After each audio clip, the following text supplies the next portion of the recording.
Պրինսի ծառայությունը ներկայացնում է։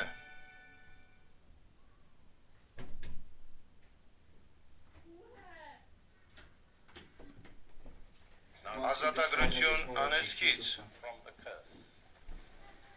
Մաս Այս թեմայի վերաբերյալ որոշակի ճշմարտություններ Աստված խորությամբ ինձ սովորեցրել է վերջին 5 տարիների ընթացքում, որոնք հեղափոխել են իմ կյանքը, ինչպես նաև շատերի կյանքը, որոնց արտոնություն եմ ունեցել ծառայել այս ճշմարտությամբ։ Որոշ տեղերում, որտեղ ծառայել եմ, հարցրել եմ մարդկանց, թե ցանկանում են արդյոք օգտվել այս ճշմարտությունից, որն Աստված ընձեռնում է իրենց։ Մարդկանց շուրջ 95%-ը ցանկություն է հայտնել ընդունել դա, եւ մենք տեսել ենք, թե ինչպես են մարդիկ արմատապես փոխվել։ Հիշում եմ, երբ տարիներ առաջ այս մասին խոսում էի Զամբիայում, Կենտրոնական Աֆրիկայում։ Վերջում ինձ մոտեցավ մի տղամարդ։ Աֆրիկացիները սովորաբար աղքատ են, սակայն այս տղամարդը բավականին լավ էր հագնված եւ կրթված էր։ Նա գետնին ընկավ եւ եթե թույլ տայի, ոտքերս կհամբուրեր։ Հետո նա կանգնեց, նա մոտ 40 տարեկան էր, եւ ասաց. «Իմ ողջ կյանքում տառապել եմ եւ դժբախտ եմ եղել, երջանիկ օր չեմ ունեցել»։ Հետո նա ավելացրեց. «Բայց երբ աղոթեցի ձեզ հետ, իմ մեջ ամեն բան փոխվեց, ամբողջովին ազատագրվեցի ցավից, ես ուրիշ մարդ եմ դարձել»։ Ուրեմն այս պատգամի մեջ զորություն կա։ Տեղին կլիներ անդրադառնալ Գաղատացիս 3:13 եւ 14 խոսքերին, որոնք այս պատգամի հիմքն են։ Գաղատացիս 3:13 եւ 14 խոսքերը։ Քրիստոսը մեզ օրենքի անեծքից գնեց, մեզ համար անեծք լինելով, որովհետև գրված է. «Փայտից կախված ամեն ոք անիծյալ լինի, որպեսզի Աբրահամի օրհնությունը հեթանոսների մեջ Հիսուս Քրիստոսով լինի, որպեսզի մենք Սուրբ Հոգու խոստումը հավատքով ընդունենք»։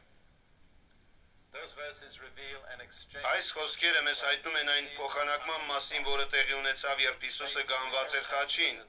Համաձայն 5 կտակարանի Ղևտացիների գրքի, ով մահանար ծառից կախված, անեծք էր դա։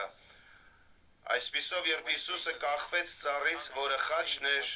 նա անեծք դարձավ։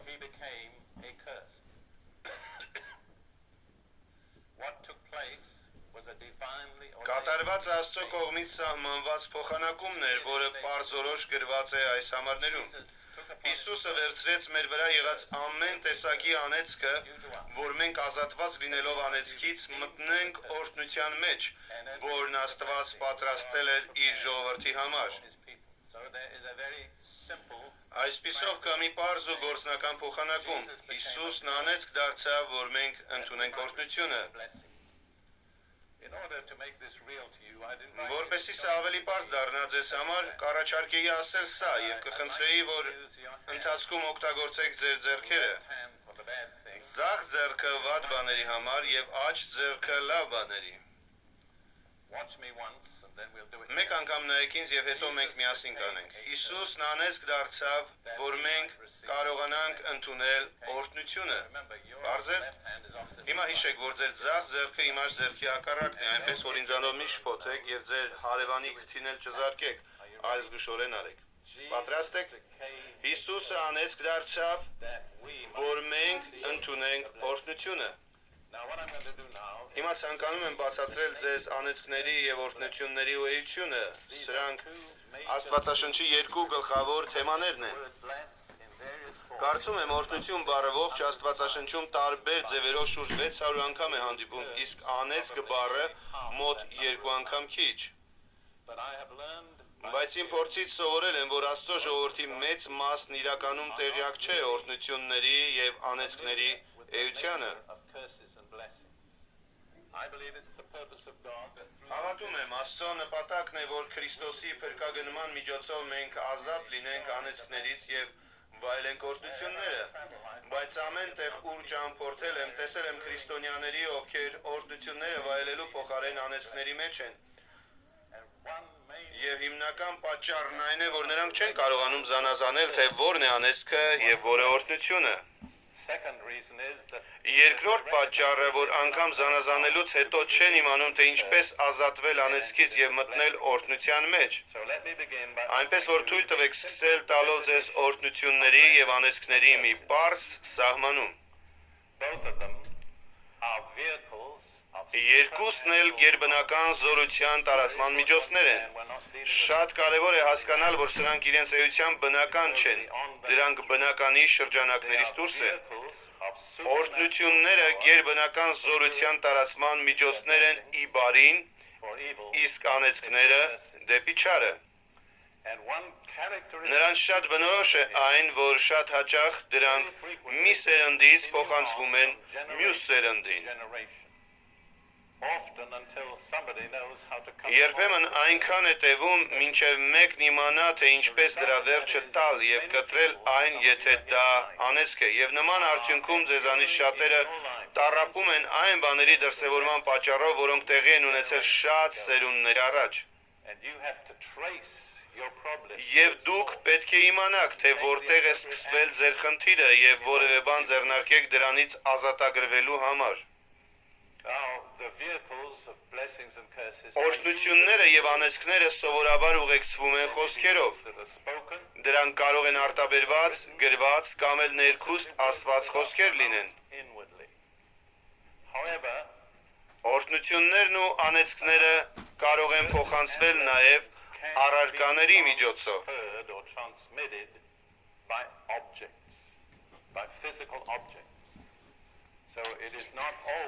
Այնպես որ միշտ չէ, որ այն կապված է խոսքերի հետ։ Մի պարզ օրինակ։ Հաղորդության ժամանակ, որն ընդունում ենք մենք որպես քրիստոնյաներ, Պողոսն ասում է, որ օրհնության այն բաժակը, որը մենք օրհնում ենք, չէ, որ հաղորդություն է Քրիստոսի արյանը։ Այսպիսով այդ բաժակը, որը ֆիզիկական առարկա է եւ որի մեջ գինի կա, Աստված այն օրհնության է փոխակերպում մեզ համար։ Հին կտակարանում բազմաթիվ օրինակներ կան, թե ինչպես առարկայի միջոցով կարող է անեծքը փոխանցվել մարդուն։ Մասնավորապես Մովսեսի օրենքի համաձայն, եթե կնոջը կասկածում էին իր ամուսնու հանդեպ անհավատարմության մեջ, մի յուրահատուկ թեստ կար։ Քահանան կնոջը խորան էր տանում, անեծք էր գրում մի կտավի վրա, հետո լվանում էր այդ անեծքի կտավը եւ թանաքը լցնում ջրով լի բաժակի մեջ։ Այդ կնոջը ստիպում էին խմել այդ ջուրը եւ իր վրա անեծք հռչակել։ Եթե նա անմեղ էր, նրա հետ ոչինչ տեղի չէր ունենում եւ նրա ամուսինը այլևս իրավունք չուներ մեղադրելու նրան։ Սակայն եթե նա մեղավոր էր, նրա մարմնի հետ սարսափելի բաներ էին կատարվում։ Ես ուղղակի մի օրինակ եմ բերում, թե անեծքն ինչպես կարող է փոխանցվել առարկաների միջոցով, տվյալ դեպքում մեկ բաժակ ջրի միջոցով։ Այս ճշմարտությանը ես հասել եմ իմ անձնական փորձի միջոցով։ Հազիվ թե քարոզեմ մի բանի մասին, որն ուղղակի տեսություն լինի։ Գրեթե ամեն ինչ, ինչի մասին ուսուցանում եմ, վերապրել եմ իմ անձնական կյանքով եւ հատկապես այս պատգամի վերաբերյալ։ Անձնական 3 օրինակ կբերեմ, որոնք մշտապես անհանգստացրել են ինձ։ Դա միանգամից չի եղել, այս ճշմարտության ճանաչումը քայլ առ քայլ է ինձ տրվել։ Եվ ես կարծում եմ, որ Աստված վերահսկել է իմ կրթությունը, թույլ տալով, որ որոշակի փորձառություն ձեռք բերեմ եւ գործ ունենամ որոշակի դեպքերի հետ, որոնք բացել են իմ աչքերը այս բաների վերաբերյալ։ Վերադառնալով 1960-ականների վերջը, երբ ապրում էի Ֆլորիդայի Ֆորթ Լոդերդեյլ քաղաքում, իմ առաջին կնոջ Լիդիայի հետ, ես իմ մայրական պապից ժառանգություն էի ստացել չինական արվեստի եւ մշակույթի զանազան առարկաներ։ Պապս բրիտանական բանակի սպա էր եւ 1904 թվականին բրիտանական կառավարության կողմից որպես էքսպեդիցիոն կորպուսի հրամանատար ուղարկվում է Չինաստան այսպես կոչված բոքսյորային ապստամբությունը ճնշելու։ Նա այնտեղից վերադառնում է իր հետ բերելով չինական տարբեր առարկաներ։ Հետո մայրս դրանք տալիս է ինձ որպես ժառանգություն։ Դրանց մեջ կային 4 շքեղ ասեղնագործ հրեշներ եւ ամեն մեկը առանձին կտավի վրա, որոնց գույներն ուղղակի սքանչելի էին։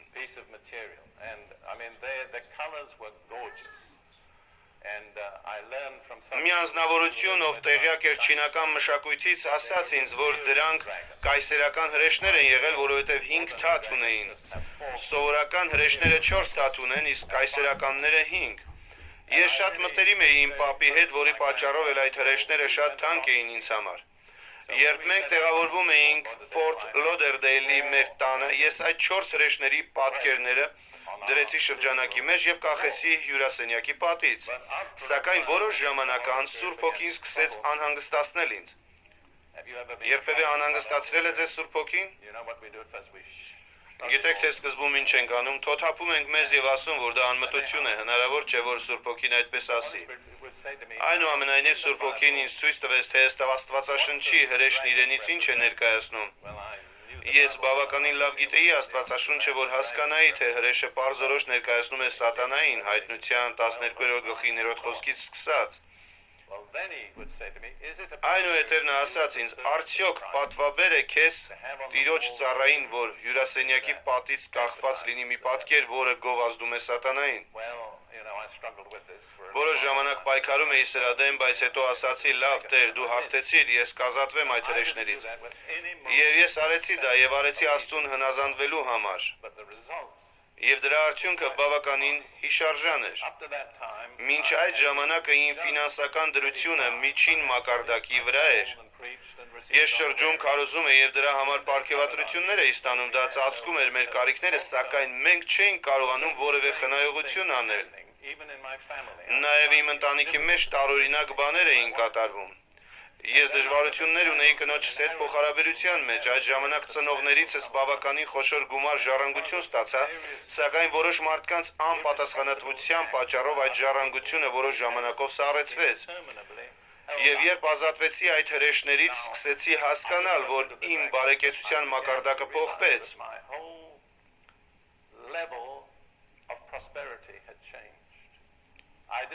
Ես որևէ հատուկ բան չարեցի, բայց հաջորդ տարի իմ եկամուտը կրկնապատկվեց առանց իմ կողմից որևէ հատուկ ջանքի։ Այնուհետև ես ստացա իմ ժառանգությունը եւ կնոջս հետ կարողացանք տուն գնել, ինչը մեր կողմից հավատքի մեծ քայլ էր, եւ մենք շատ ուժեղ զգում էինք Աստծո առաջնորդությունը այդ տունը ձեռք բերելու համար։ Ես չեմ քարոզում բարգավաճման մասին, որովհետև կարծում եմ մենք շատ զգույշ պետք է մոտենանք այդ հարցին, բայց բարգավաճումը նպատակ ունի։ Մենք տեղափոխվեցինք այդ տունը եւ 9 տարի ապրեցինք այդ տանը, որից հետո 3 անգամ ավելի թանկ վաճառեցինք մեր վճարած գնից։ Եվ մեր ձեռք բերած գումարներով երկրորդ կնոջս Հռութի հետ ի վիճակի եղանք Երուսաղեմում սեփական տուն կառուցել, որն իմիջիայլոց բավականին թանկ արժեր։ Այդ տան վաճառքի արդյունքում Աստված ֆինանսապես ապահովեց մեզ։ Դա ծրագրված չէր իմ կողմից եւ որևէ մտադրություն չունեի, սակայն հասկացա, որ այդ հրեշների պատճառով իմ տան մեջ խավար եւ չար ուժ էր հաստատվել։ Եվ քանի դեռ այդ ուժը չէր հեռացվել եւ դրա հարցերը չէր լուծվել, ես չէի կարողանում ավելի հեռուն գնալ իմ ծառայության մեջ։ Եվ հետաքրքիր է, որ անգամ չգիտեի, թե ինչ էր պատրաստել Աստված ինձ համար։ Սա նկատել եմ նաև շատերի կյանքում։ Երբ մարդկանց կյանքում անեծք կա, նրանք չեն հասկանում, թե ինչ է նշանակում ազատագրված լինել այդ անեծքից, նրանք չեն էլ կարող պատկերացնել այն։ Որոշ ժամանակ անց ես ծառայում էի երիցական եկեղեցում, Ամերիկայի միջին արևմուտքում։ Վերջացնելով պատգամը ես կանգնած էի բեմին եւ չէի իմանում, թե որն է հաջորդ քայլս լինելու, երբ այդ պահին իմ առջև նստած մի ընտանիք տեսա, հայրը, մայրը եւ երիտասարդ աղջիկը։ Երբ նայեցի նրանց, Սուրբ Հոգին ինձ ասաց. այդ ընտանիքի վրա անեծք կա։ Ես չէի էլ կարոզել կամ մտածել այդ մասին եւ չէի էլ իմանում, թե ինչ պետք է անեմ այդ ուղղությամբ։ Մի պահ սպասեցի եւ դարձյալ կրկնվեց այդ միտքը, այդ ընտանիքի վրա անեծք կա։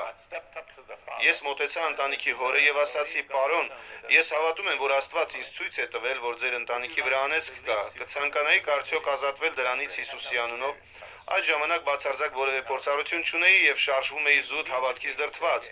Նա անմիջապես ասաց այո, եւ հետո նրանից իմացա, որ իր ընտանիքի կյանքում այնքան շատ դժբախտ պատահարներ էին եղել, որ այդ մտքի հետ, թե դա անեծք է, նա համաձայնվեց։ Այնուհետև բարձրաձայն մի կարճ աղոթք ասացի, այդ ընտանիքին արձակելով անեծքից։ Եվ երբ ասացի Հիսուսի անունով,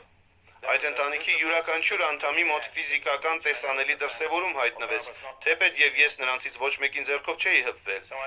Ետ քաշվեցի եւ տեսա, որ այդ ընտանիքի երիտասարդ աղջկա ոտքը կոնքից մինչեւ ոտքի ծայրը գիպսի մեջ էր։ Կրկին մոտեցա հորը եւ հարցրի. «Կցանկանաք, որ աղոթենք ձեր աղջկա ոտքի բժշկության համար»։ Եվ նա անմիջապես պատասխանեց. «Այո, բայց դուք պետք է իմանաք, որ վերջին 18 ամսվա ընթացքում նրա նույն ոտքը 3 անգամ կոտրվել է եւ բժիշկն ասել է, որ այն այլևս չի ապակինվի։ Եթե ես այսօր լսեի, որ ինչ-որ մեկի ոտքը 18 ամսվա ընթացքում 3 անգամ կոտրվել է, չէի էլ կասկածի, որ դա անեծք է»։ Այդ ժամանակ ասացի. «Այն ինչ կարող եմ անել, դա ոտքն իմ ձեռքերի մեջ պահելն ու պարզ աղոթք ասելն է, ինչեւ արեցի»։ Մի քանի շաբաթ անց այդ մարդուս նամակ ստացա, որը շնորհակալություն էր հայտնում եւ հատուկ նշում, որ երբ իրենց աղջկա ոտքի ռենտգենի համար գնացել էին հիվանդանոց, պարզվել էր, որ ոտքը բժշկված է։ Եվ կարճ ժամանակ անց գիպսը հանել էին։ Երբ մտածեցի սրա մասին, հասկացա, որ այդ ընտանեկան անեծքը, որն Աստված ցույց տվեց, արգելք էր իրենց աղջկա ոտքի բժշկության համար,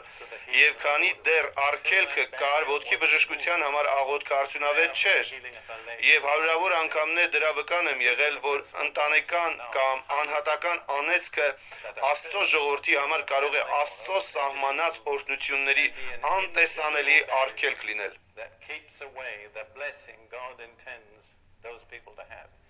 Իմ դեպքում հրեշներից ազատվելը ֆինանսական բարգավաճում եւ Աստծո կամքի հայտնություն բերեց։ Այդ աղջկա դեպքում օրհնությունը ոտքի կոտրվածքի բժշկվելն էր, որին արգելք էր հանդիսանում անեծքը։ Դրանից հետո ես սկսեցի ուսուցանել այդ մասին եւ որոշ ձայնագրություններ կատարեցի, որոնց մեջ նաեւ 3 պատգամներից բաղկացած շարք, որը կոչվում էր «Անեծքներ, պատճառը եւ բժշկությունը»։ Դրանք սկսեցին տարածվել եւ ես զարմանահրաշ վկայություններ էի ստանում այն մասին, թե ինչ էր կատարվում ոչ միայն առանձին մարդկանց կյանքում, այլև ամբողջ եկեղեցիներում։ Այդ 3 ձայներիզները հայտնվել էին Հարավային Աֆրիկայում։ Ռութն ու ես մեկնեցինք Հարավային Աֆրիկա, Քեյփթաուն եւ հանդիպեցինք մի հրեա կնոջ, որն ընդունել էր Հիսուսին որպես իր Մեսիա եւ Փրկիչ։ Եվ այս պատմությունը անմիջապես իրենից լսեցինք։ Նա բավականին փորձառու քարտուղարուհի էր եւ բարձր աշխատավարձով աշխատանք է ունենում մի ընկերությունում։ Որոշ ժամանակ անց նա հայտնաբերում է, որ այդ ընկերության թե նախագահը եւ թե մյուս աշխատակիցները ներգրաված են մի տարօրինակ աղանդի մեջ, որը ղեկավարվում է մի գուրու կնոջ կողմից։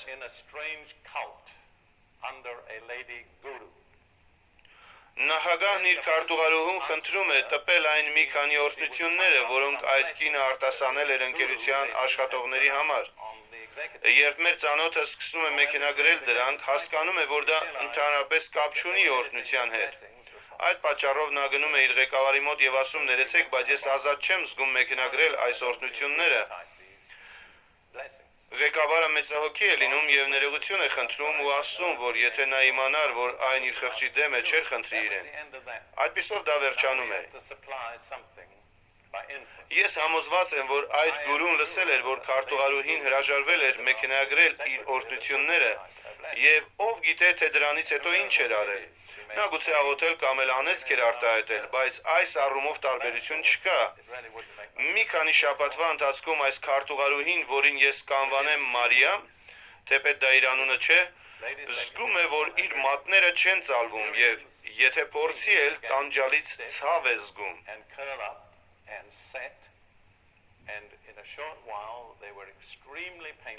Նա ասում էր, որ այդ ցավը աննկարագրելի էր։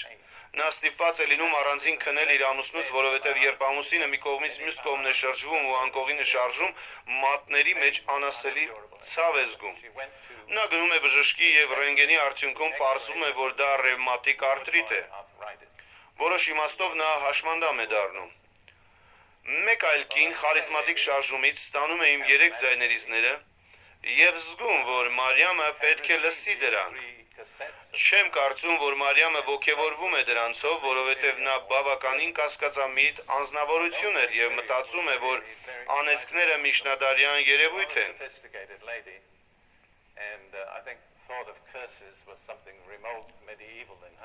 Սակայն նրա ընկերուհին պնդում է եւ նրանք սկսում են լսել այդ ձայներիզները։ Երրորդ ձայներիզի վերջում ես մարդկանց համար աղոթում եմ ազատագրության աղոթքով, որի արդյունքում մարդիկ ազատագրվում են իրենց կյանքում եղած տարբեր անեծքներից։ Երբ սկսվում է այդ աղոթքը, ձայներիզի ժապավենը ծամծմվում է։ Ոչ առաջ է գնում, ոչ ետ, եւ հնարավոր չի լինում այն հանել ձայնագրիչից։ Դրանում մի գերբնական բան է լինում։ Մարիամն ասում է, ուրեմն ես չեմ կարող աղոթել, սակայն նրա անկոտրում ընկերուհին ասում է, «Ո ոչ, ես այդ աղոթքը տպագրել եմ քեզ համար եւ ինձ հետ բերել»։ Այսպիսով նա համոզում է Մարիամին հակառակ նրա կամքի եւ ասում, «Կարդա այս աղոթքը»։ Այդ աղոթքն ամենաշատը 3 րոպե է զբաղեցնում։ Այսպիսով Մարիամը հնազանդությամբ կարդում է աղոթքը։ Եվ կարդալու ընթացքում նրա մատները եւ ձեռքերն ամբողջությամբ ազատվում են արթրիտից եւ որևէ հետք չի մնում։ Նա կրկին գնում է բժշկի մոտ եւ վերջինս բժշկական վկայություն է տալիս նրա բժշկված լինելու մասին։ Ահա թե ինչ եմ ցանկանում ընդգծել։ Նա չաղոթեց բժշկության համար։ Նա չէր էլ մտածում այդ մասին։ Նա ուղղակի ազատագրվեց անեծքից եւ երբ անեծքը վերցվեց, հիվանդությանը տեղ չմնաց։ Հասկանում եք, սա անտեսանելի արգելքի եւս մի օրինակ է։ Այժմ ցանկանում եմ կանգ առնել օրհնությունների եւ անեծքների դրսեւորման կերպերի վրա։ 5 կտակարանում մի ամբողջ գլուխ ամբողջությամբ նվիրված է օրհնություններին եւ անեծքներին։ Ձեզանից ով գիտի, թե որ գլուխն է դա։ Երկրորդ օրինաց 28-րդ գլուխը շատ լավ։ Այնտեղ 14 համար օրհնությունների մասին են եւ 54-ը անեծքների։ Ժամանակի սղության պատճառով չեն կարող մանրամասն կանգ առնել դրանց վրա, բայց առաջարկում եմ ինքնուրույն ուսումնասիրել այդ գլուխը։ Ես բազմաթիվ անգամներ եմ ուսումնասիրել այն եւ իմ եզրակացություններն եմ առաջարկում ձեզ, բայց խնդրում եմ ինքներդ քննեք։ Դա այդպես է թե ոչ։ Ահա իմ եզրակացությունները հիմնական օրհնությունների եւ անեծքների մասին, որոնք փաստորեն հակադիր են միմյանց։ Այոտ օրհնությունները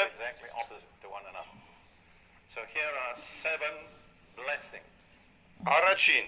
բարձրացում, այսինքն վեր բարձրանալ եւ այլևս չապրել հանգամանքների ներքո։ Երկրորդ, ես օգտագործում եմ վերարտադրողականություն բառը։ Ես չկարողացա ավելի համապատասխան բառ գտնել, բայց սա այն մարդն է, ով Աստծո ներկայության մեջ պտղաբեր է իր կյանքի ամեն բնագավառում։ Երրորդ, առողջությունը։ Չորրորդ, բարգավաճում կամ հաջողություն։ Հինգերորդ, հաղթանակ։ Վեցերորդ, Մովսեսն ասաց, որ դու գլուխ կլինես եւ ոչ պոչ։ Եվ 7-րդ, դու բարձրունքում կլինես եւ ոչ ցածում։ Երբ տարիներ առաջ ուսումնասիրում էի, սա հարցրեցի Տիրոջը, թե ինչով է գլուխը տարբերվում պոչից։ Կարծում եմ նա այսպես ինձ պատասխանեց. գլուխը որոշումներ է ընդունում, իսկ պոչքն ուղղակի հետևում է դրանց։ Այսպիսով ինչպես եք դուք ապրում։ Արդյոք ընդունում եք որոշումներ, վերահսկում եք իրավիճակները, թե պոչի պես աջ ու ձախ եք պտտվում այն իրավիճակների եւ ուժերի ներքո, որոնք հասկանալի չեն ձեզ համար եւ չեք էլ կարող վերահսկել դրանց։ Եթե դուք պոչ եք, ապա ամենայն հավանականությամբ անեծքի տակ եք։ Չեմ ասում, որ այս բոլոր օրհնություններն այդ պատճառով են առաջանում, սակայն դուք ինքներդ պետք է զանազանեք։ Այս ոլորտում միայն մեկ փորձագետ կա եւ նրա անունը ոչ թե Դերեկ Պրինց է, այլ Սուրբ Հոգի։ Հենց նա է, որ անձնապես կարող է ձեզ ցույց տալ։ Ես կարող եմ ընդհանուր ճշմարտություն քարոզել, բայց դուք պետք է կոնկրետ մեկնություն ստանաք Սուրբ Հոգուց։ Հիմա եկեք նայենք անեծներին, որոնք բացարձակ հակադիր են։ Նվաստացում, անպտղաբերություն, կարող եմ ասել, որ անպտղաբերությունը գրեթե միշտ ինչ-որ կերպ կապված է անեծքի հետ։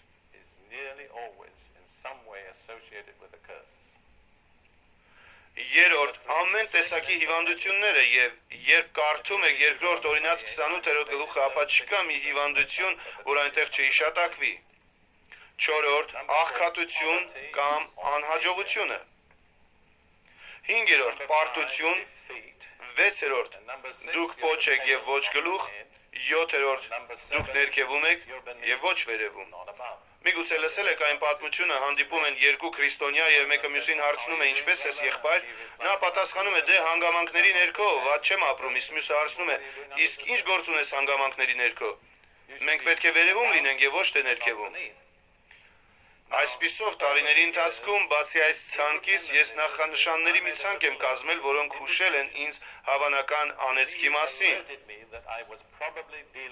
Միայն ասում եմ հավանական, այս ցանկը կազմել եմ երկրորդ օրինաց 28-ից անկախ, բայց զարմանալիորեն շատ նման է այդ գլխին։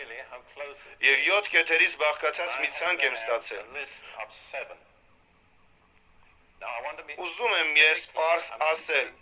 եթե դուք ունեք սրանցից որևէ մեկը, ապա պարտադիր չէ, որ անեծքի տակ եք, դուք պետք է քննեք եւ փնտրեք Աստծուն, սակայն եթե դուք ունեք դրանցից մի քանիսը, որքան շատ են դրանք, այնքան անեծքի տակ լինելու հավանականությունը մեծ է։ Եվ ահա իմ փոքրիկ ցանկը։ Առաջին, մտային կամ զգացմունքային խանգարում։ Այսինքն մարդիկ մտային եւ զգացմունքային առումով խանգարում ունեն։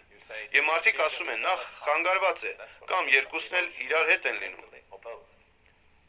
Երկրորդ, կրկնվող կամ քրոնիկ հիվանդություններ, հատկապես եթե դրանք ժառանգական են, որովհետև անեծքները սերնդից սերունդ են անցնում եւ որոշ իրավիճակներում բժիշկները հիվանդության որևէ պատճառ չեն գտնում։ In situations where doctors cannot find any normal cause. Երրորդ, այն ինչը կոչվում է կանացի խնդիր, անպտղաբերություն, շարունակաբար կրկնվող վիժումներ եւ մենստրուացիայի հետ կապված խնդիրներ։ Ռութն ու ես նման դեպքերի հետ շատ ենք առնչվել, երբ անձը դիմել է այդ խնդիրների համար աղոթելու եւ մենք պարզապես մոտեցել ենք դրանց որպես անեծք։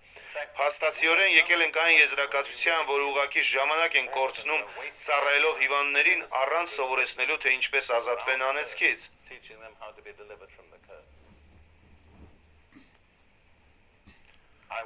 Մի անգամ խնդրեցինք, որ ովքեր կանացի խնդիրներ ունեն, կանգնեն մի գծով, եւ նրանց մեջ մի տղամարդ հայտնվեց։ Եվ երբ հերթը հասավ նրան հարցրի, ձեզ հետ ինչ է եղել, ինչպես կարող եք դուք կանացի խնդիր ունենալ, նա ասաց, իմ դժվարությունը դեպրեսիան, իսկ դա կանացի խնդիր է,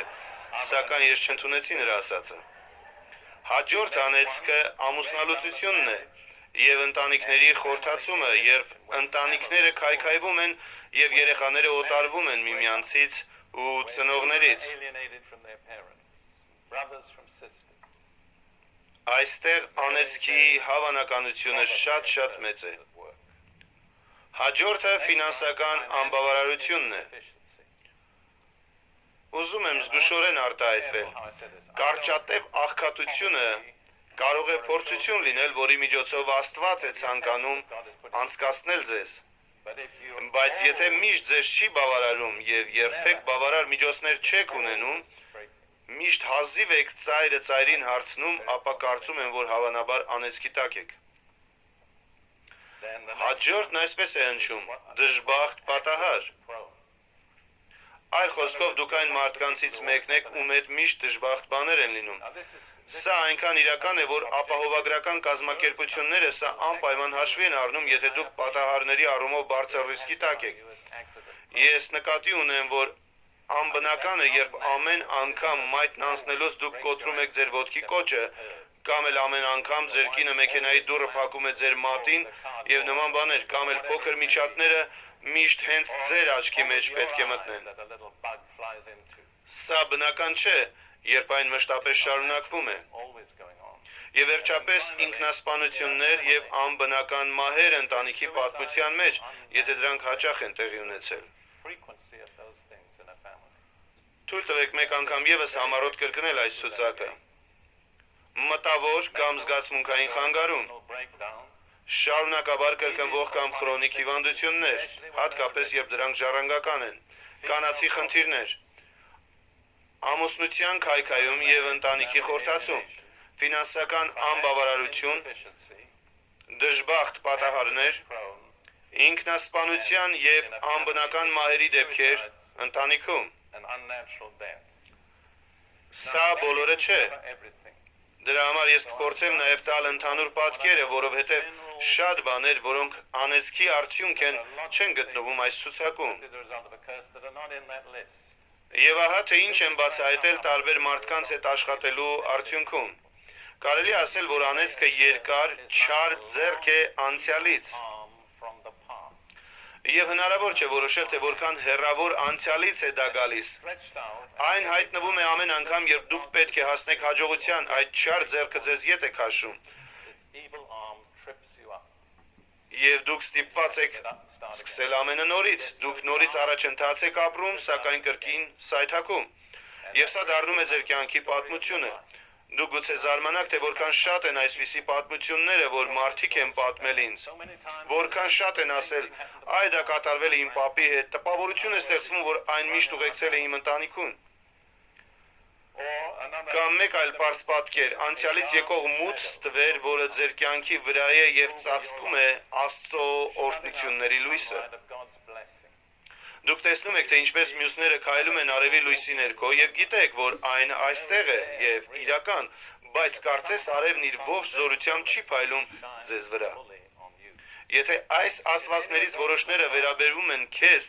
ապա կարիք ունես Աստծուն փնտրելու, որպեսզի այս պատգամի ընթացքում Սուրբ Հոգին ցույց տա, թե որն է քո կոնկրետ կարիքը, իրավիճակը կամ խնդիրը։ Or problem is. Now in Առակաց 26-րդ գլխի 2-րդ համարում հեղինակը մի շատ կարևոր բան է ասում։ the writer of Proverbs makes a very important statement. He says, Անգլերեն թարգմանությունում այն այսպես է հնչում. Ինչպես որ ճնճղուկը թրթռում է եւ ծիծեռնակը թրջում է, այնպես էլ անեծքը զուր տեղը կամ առանց պատճառի չի կատարվում։ Այլ խոսքով, եթե անեծ կա, ապա դրա ետևում միշտ պատճառ կա։ there's something that causes Կա մի բան, որն առաջացնում է այդ անեծքը։ helping people that Իմ փորձառության ժամանակ մարդկանց օգնելիս հասկացել եմ, որ շատ հաճախ օգտակար եւ երբեմն անհրաժեշտ է հայտնաբերել անեծքի պատճառը, այնպես որ ես հիմա ցանկանում եմ որոշ ժամանակ հատկացնել դիտարկելու անեծքների աստվածաշնչյան պատճառները։ causes of curse. Սա բավականին ծանր թեմա է եւ այն կշարունակվի նաեւ մեր հաջորդ զրույցի ժամանակ։ Beyond the present session into the next session. Եկեք անդրադառնանք երկրորդ օրինաց 28-րդ գլխին, որտեղ թվարկված են օրհնությունների եւ անեծքների գլխավոր պատճառները։ Three causes, both of blessings and curses. Եվ ի ուրախություն մեզ դրանք շատ པարզ են։ Ահա թե ինչ է ասվում երկրորդ օրինաց 28-րդ գլխի առաջին երկու համարներում։ Եվ եթե քո Եհովա Աստծո ձայնին ուշադրությամբ լսես, որ զգուշավորությամբ կատարես նրա բոլոր պատվիրանները, որոնք ես այսօր քեզ պատվիրում եմ, քո Եհովա Աստված էլ քեզ երկրի բոլոր ազգերից գերազանց կանի, եւ այս բոլոր օրհնությունները քեզ վրա կգան եւ քեզ կհասնեն, եթե քո Եհովա Աստծո ձայնը լսես։ Ջեյմս Թագավորի թարգմանությունն ասում է, եթե ուշադրությամբ լսես քո Աստծո ձայնը, ամբողջ Աստվածաշունչն է համակված այս մտքով, եթե ուշադրությամբ լսես Աստծո ձայնը։ Սա շատ ճշգրիտ թարգմանություն է, որովհետև եբրայերենում լսելը երկու անգամ է կրկնվում։ Եթե դու լսելով լսես քո Տեր Աստծո ձայնը եւ անես այն, ինչ նա է ասում, Emphatic to the voice of the Lord your God and do այնպես որ շատ པարզ է ասված։ Բոլոր օրհնությունների հիմնական պատճառը Աստծո ձայնը լսելը եւ նրա ասածն անելն է։ to God's voice and do Իսկ անեծքների հիմնական պատճառը դրա հակառակն է։ all curses is Նույն գլխի 15-րդ խոսքում գրված է. verse 15. Բայց եթե քո Եհովա Աստծո ձայնին չլսես It shall come to pass եւ չպահես եւ չանես նրա բոլոր պատվիրաններն ու կանոնները, որոնք ես այսօր քեզ պատվիրում եմ, այն ժամանակ այս ամեն անեծքները քեզ վրա կգան եւ քեզ կհասնեն։ Ուրեմն ո՞րն է անեծքների պատճառը։ Աստծո ձայնը չլսելը եւ նրա ասածը չանելը։ not doing what he said. Ահա այս երկու հիմնական սկզբնապատճառները կամ արմատները։ Root problem. Օրհնությունների սկզբնապատճառը Աստծո ձայնը լսելն ու նրա ասածն անելն է, եւ անեծքների սկզբնապատճառը Աստծո ձայնը չլսելը եւ նրա ասածը չկատարելը։ Եվ ես ցանկանում եմ հենց հիմա ասել, որ եթե քիչ ուշ երբ մենք սկսենք ծառայել ձեզ եւ դուք ազատագրվեք անեծքից, ապա որպեսի մնաք օրհնությունների մեջ, պետք է կատարեք այս պայմանները, լսել Աստծո ձայնը եւ անել այն, ինչ նա է ասում։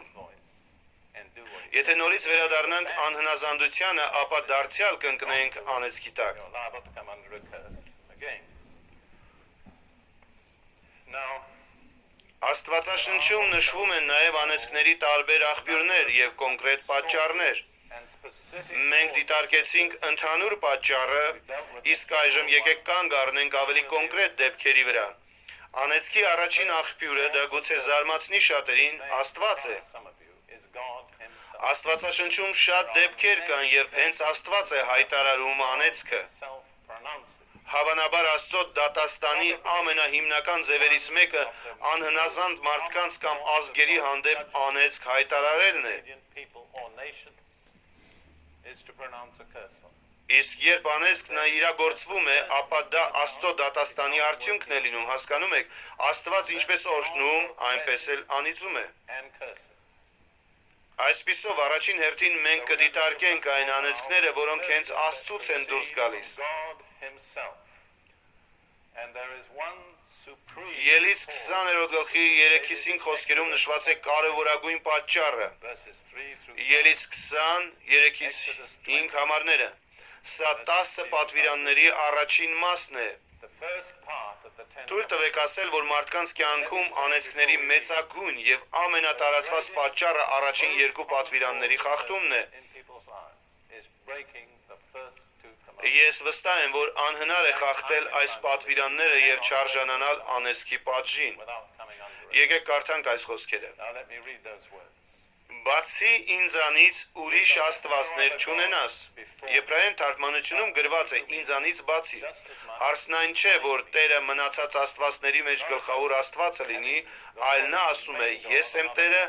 եւ ինձանից բացի ուրիշ աստված չկա։ Lord, and beside me there is no Այսպիսով դուք բացի միակ ճշմարիտ Աստծուց չպետք է ընդունեք այլ Աստծո։ other God except the true God. Երկրորդն այն է, ինչը մենք անվանում ենք կռապաշտություն։ Քեզ համար կուրջ չշինես ոչ վերը երկնքում կամ ցածը երկրի վրա կամ երկրի տակի ջրերում եղած բաների մեկի նմանությամբ, նրանց երկրպագություն չանես եւ նրանց չպաշտես, որովհետեւ ես քո Եհովա Աստվածը նախանձոտ Աստված եմ, որ կհատուցեմ հայրերի անօրենությունը որդիների վրա, մինչեւ նրանց երրորդ ու չորրորդ ազգը, որ ատում են ինձ։ Նկատեք, որ անեծքի բնորոշ գիծն այն է, որ այն շարունակվում է համենայն դեպս 3 եւ 4 սերունդ։ 4 generations. Մտածեք երկրի վրա այն միլիոնավոր մարդկանց մասին, որոնց նախնիները կուրքերին են պաշտել All who has դարեր շարունակ։ worshipped idols. Մտածեք այն կուտակված անեծքների կույտի մասին։ Pile up of curses. Գնացեք հարավ արևելյան Ասիա։ Իմ կարծիքով այնտեղ իմաստ չունի ծառայելը, եթե անեծքի խնդիրը չլուծվի, East Asia. որովհետև այդ տարածքի բնակչության 95%-ը անեծքի տակ է։ 5% of all the Դա չի նշանակում, որ նրանք վատ մարդիկ են, ես կարծում եմ նրանք հրաշալի մարդիկ են, սակայն մի բան կա նրանց անցյալից։ from the past. See? Now, Շատ կարևոր է հասկանալ, որ մնացած աստվածների պաշտամունքը բացառապես միակ ճշմարիտ Աստծուց ներառում է օկուլտային գործունեության ցանկացած ձև։ occult practice. Այս երեկո ես ժամանակ չունեմ անդրադառնալ օկուլտային կամ կախարդության բոլոր հնարավոր ձևերին, քանի որ դրանք անթիվ են, բայց ամեն անգամ, երբ միակ ճշմարիտ Աստծուն դիմելու փոխարեն դուք դիմում եք այլ աղբյուրի, ապա իրականում այդ աղբյուրը դարձնում եք ձեր Աստվածը։ Այսպիսով, եթե դուք գուշակի եք դիմում ձեր ապագան իմանալու համար, այն դեպքում, երբ Աստված կտրականապես արգելում է դա, ապա այդ կախարդին դիմելու արդյունքում դուք այն ուժին, որը դրա ետևում է կանգնած, դարձնում եք ձեր Աստվածը, կամ եթե զբաղվում եք ոգեկանչությամբ կամ էլ ընդգրկում եք որևէ օկուլտային գործունեության կամ աղանդի մեջ, որը հերքում է Աստվածաշնչի ճշմարտությունները։ Of occult experiences. cults that deny the truth of the Bible. Այս ամենի մեջ դուք Աստված եք հրճակում նրան, ով ճշմարիտ Աստվածը չէ։ God, who is not the Այնպես որ շատ կարևոր է նշել, որ առաջին երկու պատվիրանների խախտման արդյունքում եղած անեծքները ներառում են անեծքի բոլոր տեսակները։ every form of occult. Now, Տերն ասում է, մինչև 4-րդ սերունդը up to the fourth generation, մի փոքր հաշվարկ արեք։ you do a little arithmetic. 4 սերունդ ետ գնացեք։ Մեզանից յուրաքանչյուրը 30 նախնի ունի։ Ancestors. Ով կարող է լիարժեք վստահությամբ ասել, որ մեր այս 30 հարազատներից ոչ մեկը երբևէ կախարդության մեջ ներգրաված չի եղել։ Կարծում եմ շատ քչերը։ Օրինակ ես չեմ կարող նման համոզվածությամբ ասել։ Ահա մի պարզ օրինակ։ Very simple example. Տարիներ առաջ տիպիկ տնային մի ավտոժողովի էի մասնակցում, որն այդ ժամանակ շատ էր տարածված։ Այդ ընթացքում ես հայտնվեցի 20 տարեկան մի երիտասարդի I կողքին։ just found myself next to a young man of Հարցրի նրան ու կարծում եմ, որ Սուրբ Հոգին մղեց ինձ այդ անելու։ I said to Դու him, ընդունել ես Սուրբ Հոգուն։ have you received the Նա ասաց, այո, բայց And he said, yes. Եվ ամեն անգամ երբ պատասխանը այո, բայցն է, դուք գիտեք, թե դա ինչ բայց է։ But I don't speak in tongues. Շարունակությունն այսպես էր։ To me, he Բայց ես չեմ խոսում լեզուներով։ was the force Ինձ թվաց, որ իրականում նա ցանկանում է խոսել։ of the Lord. Չփորձեցի ստիպել նրան դրանում, չվիճեցի նրա հետ, բայց Տերը դրդեց ինձ, որ հարցնեմ, երբևէ կախարդի դիմել ես։ Նա մտածեց եւ ասաց. այո, երբ ես 15 տարեկան էի, բայց այն իմիջայլոց եմ արել եւ ոչ մի նշանակություն չեմ տվել։ Ասացի, ուրեմն գնացել ես։ Նա ասաց. այո։ Ասացի, գիտես, Աստված արգելում է նման բաները։ Kind of thing. He was a Թեև առանց խանդավառության, բայց նա համաձայնվեց ինձ հետ։ Ես նրան առաջարկեցի, գուցե հետևես իմ աղոթքին, որում խոստովանես դա որպես մեղք եւ կազատագրվես դրա ամեն հետևանքներից։ Նա համաձայնվեց։ Կարծում եմ այդ բանին նա ուղղակի ցանկանում էր պրծնել ինձանից։ Ես աղոթեցի նրա հետ մի շատ պարզ աղոթքով։ So I led him in a very simple prayer. Lord, I confess. Տեր, ես որպես մեղք եմ խոստովանում այն, որ գնացել եմ գուշակի մոտ եւ այլն։ Սա այն էր, ինչ նրան ասացի։ Հետո իմ ձեռքը դրեցի նրա ուսին եւ աղոթեցի։ Նա մի անգամից եւ շատ հստակ սկսեց խոսել օտար լեզուներով եւ մի քանի րոպե անց նա արդեն մոռացավ ամեն ինչի մասին։ Տեսնում եք, մի անտեսանելի արգելք կար, որը ետ էր պահում նրան լեզուների աղոթքից։ Ինչ էր դա, օկուլտիզմ, կախարդություն։ Սա մի պարզ օրինակ էր։ Երկրորդ օրինաց 28-րդ գլխի 15-ից 26 համարներում 12 արտաբերված անեծքներ կան։ Եվ երբ Իսրայելը մտավ խոստման երկիրը, պետք է այն բոլոր անեծքներն իրենց վրա հռչակեին, որ եթե նրանք երբևէ խախտեին օրենքը, ապա մի անգամից ընկնեին անեծքի տակ։ Նրանք չէին կարող խոստման երկիր մտնել առանց սրա։ Ես կարծում եմ, որ մեր հարաբերություններն Աստծո հետ շատ նման են սրան։ Եթե մենք հնազանդ ենք, ապա ունենք օրհնությունները, իսկ եթե անհնազանդ ենք, ապա կանգնած ենք անեծքի տակ ընկնելու վտանգի առաջ։ Ես համառոտ կընդհանրացնեմ, թե ինչ անեծքներ են արտաբերված երկրորդ օրինաց 28-րդ գլխի 15-րդ խոսքից սկսած։ Verses 15 and following. Առաջինը կրկին կռապաշտությունն է, այսինքն կեղծ աստվածները, սա միշտ ցուցակի վերևում է։ Երկրորդ ծնողներին չպատվելը, Disrespect for parents. սա նաև կրկնվում է նոր կտակարանում, Եփեսացիների 6-րդ գլխում 6. պատվիր քո հորը եւ մորը, սա է առաջին պատվիրանը խոստումով, որ քեզ լավ լինի եւ երկար ապրես երկրի վրա։ With you. Անձամբ համոզված եմ, որ նա, ով չի պատվում իր ծնողներին, երբեք բարիք չի տեսնի։ Parents never will Երբեք։ well with them. Եվ ես տասնյակ դեպքեր I գիտեմ։ can think of Դա չի նշանակում, որ չես փրկվի, լեզուներ չես խոսի, եւ երբ մահանաս երկինք չես գնա, սակայն միշտ մի բան կպակասի քո կյանքի որակից, մինչեւ չհարթես քո հարաբերությունները ծնողներիդ հետ։ Դա չի նշանակում, որ դու անպայման պետք է համամիտ լինես քո ծնողների հետ եւ անես այն ամենը, ինչ նրանք են ասում, բայց դու պետք է հարգես նրանց։ Հիշում եմ մի երիտասարդի, որին ծառայում էի, նա շատ վատ փոխհարաբերության մեջ էր եղել իր հոր հետ։ Հայրը մահացած էր եւ թաղված մեր գտնված տեղից ավելի քան 1000 մղոն հեռու։ from where we were. Երբ այս ճշմարտությունները իրապես բացվեց նրան, նա ուղևորվեց այնտեղ, որտեղ իր հայրն էր թաղված։ The cemetery where his Նա գալով այնտեղ մոտենում է Շիրիմին, ծնկի գալիս եւ խոստովանում հոր հանդեպ ունեցած իր սխալ վերաբերմունքը։ Լաց է լինում դատարկում սիրտը եւ վեր է կենում ամբողջությամբ այլ մարդ դարձած եւ այդ օրվանից նրա կյանքի ողջ ընթացքը փոխվում է։ Ես գիտեմ, որ հատկապես այսօր շատ ծնողներ կան, որոնց երեխաները բազմաթիվ պատճառներ ունեն հակադրվելու նրանց։ Հասկանում եմ սա։ Եվ ես ասում եմ, չկան հանցավոր երեխաներ, այլ կան հանցավոր ծնողներ։ Համենայն դեպս, եթե դուք կամենում եք բարիք գտնել, ապա ավելի լավ է անեք այն, ինչ Աստված է ասում, իմաստ չունի դա չանելը։ Հաջորդն այս ցուցակում, որին հպանցիկ կառնչվենք, դավաճանությունն է մերձավորի հանդեպ։ Առակաց գիրքն ասում է, որ ով չարը բարիք է համարում, ապա չարիքն անբաժան կլինի նրա տնից։ Այնուհետև գալիս է անարդար վերաբերմունքը տկարների և անօգնականների նկատմամբ։ Ես չեմ կարող պատկերացնել ավելի տկար մեկին, քան երեխան իր մոր որովայնում։ Համոզված եմ, որ յուրաքանչյուրը, ով գիտակցաբար աբորտ է անում, ընկնում է անեծքի տակ։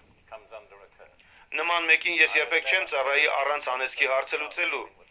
Ուզում եմ, որ հասկանաք, դուք հավիտյան անիծված չեք, խնդրում եմ ճիշտ հասկացեք։ Ես ուղղակի ցույց եմ տալիս այս խնդիրը, որովհետև ցանկանում եմ ցույց տալ նաև դրա լուծումը։ Այնուհետև անօրինական կամ հակաբնական սեռական հարաբերություններ, հատկապես արյունակցական կապ ունեցողների միջև։ Ես չգիտեմ ձեզ մոտ ինչպես է, բայց Ամերիկայի Միացյալ Նահանգներում հաշվել են, որ յուրաքանչյուր 4-րդ աղջիկը կամ 5-րդ տղան մինչև 10 տարեկան հասակը բռնաբարվում է իր հարազատի կողմից։ Ես կարծում եմ, որ սա անպայման անեծք է բերում։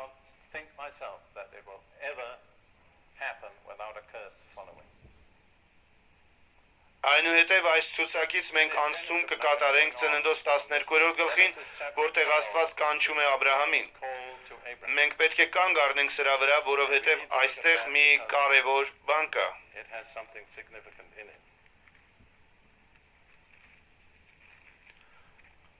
Աստված կանչում է Աբրահամին, նրան տարբեր բաներ է խոստանում և երրորդ խոսքը այս կանչի ավարտն է։ Նա այսպես է ասում. «Եվ քեզ օրհնողներին կօրհնեմ, և քեզ անիծողներին կանիծեմ»։ Այստեղ և օրհնություն կա և անեծք։ Ես կարծում եմ, սա անհրաժեշտ էր, որովհետև երբ Աստված որևէ մեկին ընտրում է օրհնության համար, ապա այդ մարդը դառնում է սատանայական ամեն տեսակի ուժերի թիրախը։ Այդ պատճառով Աստված պաշտպանություն է նախատեսում։ Նա ասաց Աբրահամին. «Ով որ անիծի քեզ, նրան էլ ես կանիծեմ»։ Մենք չենք շարունակի, բայց Ծննդոց 27-րդ գլխի 29-րդ խոսքում այս պաշտպանությունը հայրական օրհնության միջոցով տարածվում է Իսահակի և Հակոբի վրա։ Քեզ անիծողներն անիծված են, Հակոբ։ Տեսնում եք այս ժառանգական գիծը՝ Աբրահամ, Իսահակ և Հակոբ, որոնցից որ ազգն առաջացավ։ Իսրայելը, ճիշտ է։ Եվ ինչ բառով է նկարագրվում հրեա ժողովրդի հանդեպ արտահայտված անեծքը, ծաղրը կամ բռնությունը։ Հակասեմիտականություն, ճիշտ է։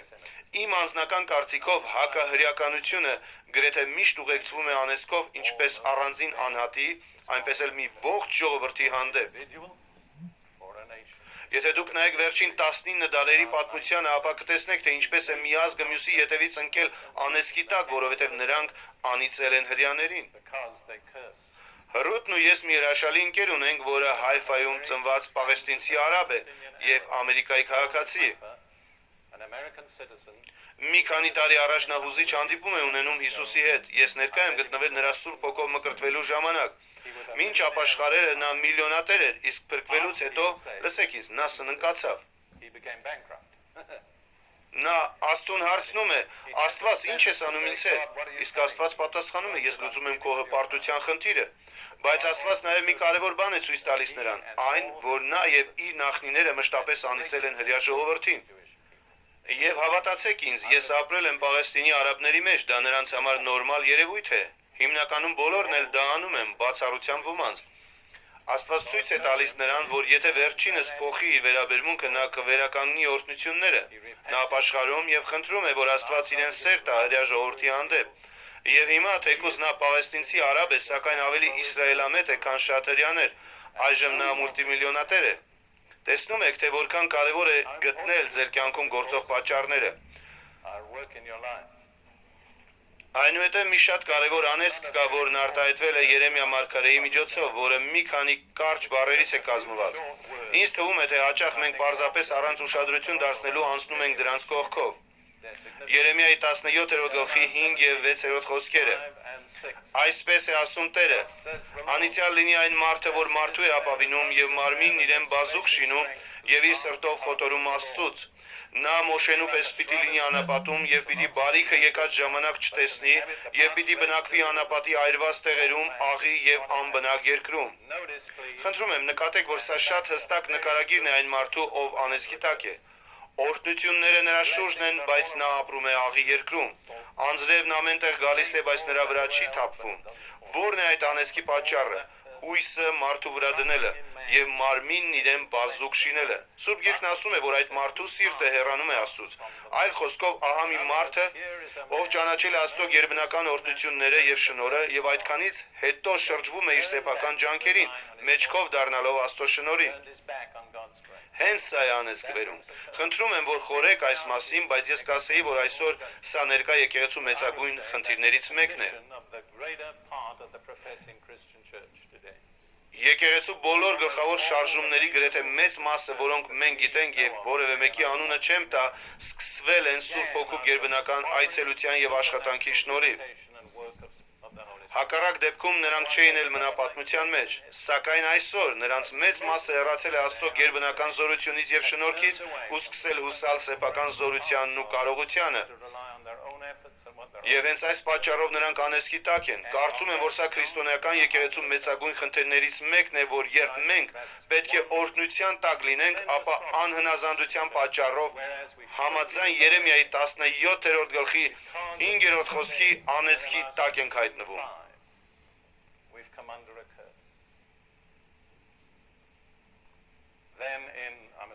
Եվ Զաքարիայի 5-րդ գլխի առաջին 4 համարներում Զաքարիան թռչող գիրք է տեսնում, որը պատած էր անեծքներով։ Դրա մի կողմում անեծք էր գրված գողերի, իսկ մյուս կողմում սուտ երթում տվողների համար։ Տեսիլքի ժամանակ այդ անեծքը մտնում է մարդու տուն, սկսում այնտեղ ապրել եւ ամբողջ տունը քանդվում է։ Տեսնում եք, սա է անեծքի էությունը։ Այն ազդում է ոչ միայն մի կոնկրետ տարածքի վրա, այլև քայքայիչ ազդեցություն ունի շրջապատի մեջ։ Այնպես, որ մենք պետք է հաշվի առնենք այս։ Երբ հաջորդ անգամ լրացնեք ձեր եկամուտների հայտագիրը, իսկ ես գիտեմ, որ դա անխուսափելի է, հաշվի առեք, որ եթե դուք անկեղծ չեք, ապա ձեզ անեծքի տակ եք դնում, որովհետև դուք հայտնելու եք, թե իբր ձեր լրացրածն անկեղծ է եւ այլն եւ այլն։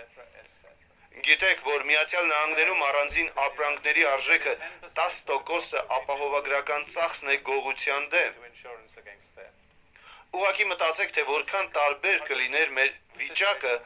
երբ մարդիկ գողություն չանեին։ Հիմնականում այդպես կարելի է լուծել նաև սղաճի խնդիրը։ Տեսնում եք, թե որքան իրական է այս անեծքը, այն ազդում է ամբողջ ազգի վրա։ Այժմ նայենք Մաղաքիայի 3-րդ գլուխը։ Կարծում եմ, որ մենք պետք է անդրադառնանք սրան։ Մաղաքիայի 3-րդ գլխի 8-ից 10 համարները։ Միթե մարդ ասում կխաբի ու դուք ինձ խաբում եք, բայց դուք ասում եք, ինչ բանում են քեզ խաբում։ Տասանորդում եւ ընծայում անեծքով դուք անիծված եք, որովհետեւ դուք ինձ խաբում եք, բոլոր ազգդ։ Բոլոր տասանորդը տարեք գանձատուն, որ իմ տանը պաշար լինի եւ ինձ փորձեք սրանով, ասում է զորաստերը, թե արդյոք չեմ բանալ ձեզ համար երկնքի պատուհանները եւ օրհնություն թափի ձեզ համար, մինչեւ որ նրա համար տեղ չլինի։ Ես չեմ սովորեցնում, որ բոլորը պարտավոր են տասանորդ տալ, որովհետև հասկանում են, որ նոր կտակարանը ոչ թե օրենքի, այլ շնորհ։ Բայց ես կասեի ձեզ, որ շնորհը մեզ ավելի առատաձեռն պետք է դարձնի, քան օրենքը։ Մենք ավելի լավ ուխտ ունենք հաստատված ավելի լավ խոստումների վրա։ Միթե կարծում եք, որ այս հիմքով մենք ավելի քիչ կարող ենք տալ, քան իսրայելցիները։ Ասեմ ձեզ, ժլատությունն Աստծո հանդեպ անեծք է։ Շատ սխալ հաշվարկ է Աստծո հանդեպ ժլատ լինելը։ Ես ամենուրեք քրիստոնյաներին ասում եմ, երբ զոհաբերություն է հավաքվում, Աստված ձեր թեյանվերների կարիքը չունի։ Իրականում կանգ առեք եւ մի պահ մտածեք, երբ Աստծուն $1 կամ էլ դրա կեսն եք նետում, մի արեք դա։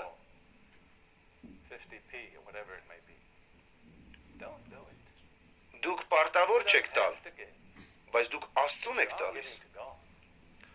Իրականում ինչպես ասացի, նա ձեր թեյանվերների կարիքը չունի։